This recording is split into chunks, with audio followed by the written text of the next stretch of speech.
আচ্ছা, তোমরা কি কখনো শুনেছো একটা মানুষের জন্ম একবার কিন্তু জন্মদিন দুইবার?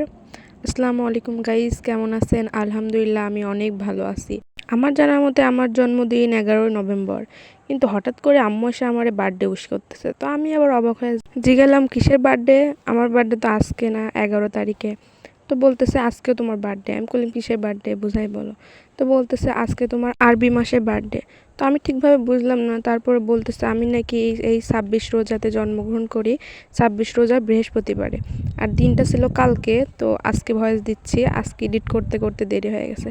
যাই হোক, আমি একটু অবাকই হয়েছি, কিন্তু পরে বুঝলাম হ্যাঁ, আমি তো বৃহস্পতিবারে জন্ম নিছি। আমার রোজার নামটাও কিন্তু এখান থেকে আসছে, যেহেতু রোজার মাসে জন্মগ্রহণ করছি তো রোজাটা রাখছে। আর আমার নামটা রাখছিল আমার মেজমামণি। আমি শুনছি যখন আমি জন্ম নেই, মানে যেদিন আমি জন্ম নেই সেই দিন নাকি আমার মামানি অনেক দৌড়াদৌড়ি পারছে, অনেক কষ্ট করছে। আমার মামা মামানি দুইজনই অনেক কষ্ট করছে এই দিনে। আসলে তাদের এই ঋণ কখনো শোধ করার মতন না। যেহেতু আমি ঢাকাতে জন্মগ্রহণ করি, তো সেখানে তেমন কেউ ছিল না। তারা দুইজনেও যাবতীয় যত কাজ ছিল তারা দুইজনেই সব কিছু করছে। যাই হোক, এটা মানে কি বলবো, ভাষায় বোঝানোর মতন না যে তাদের প্রতি আমি কতটা কৃতজ্ঞ। এত বছর পরে এই দিনটা মিলে গেছে।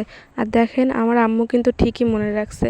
আসলে মা জিনিসটাই এমন, মানে যত যাই হোক এই খুশির দিনগুলো ঠিকই মনে রাখবে। আসলে আমার এই লাইফে আমি আমার ফ্যামিলি ছাড়া তেমন কারোকেই পাই নাই। ভালোবাসার মানুষ বলতে তারাই, অ্যান্ড তাদেরকে আমি অনেক ভালোবাসি। তো তারপরেই তো রান্না টান্না করে আমারে খাইতে দিল। যাই হোক, আশা করি ভিডিওটা সবার কাছে ভালো লাগছে। তো আসসালামু আলাইকুম, আল্লাহ হাফেজ।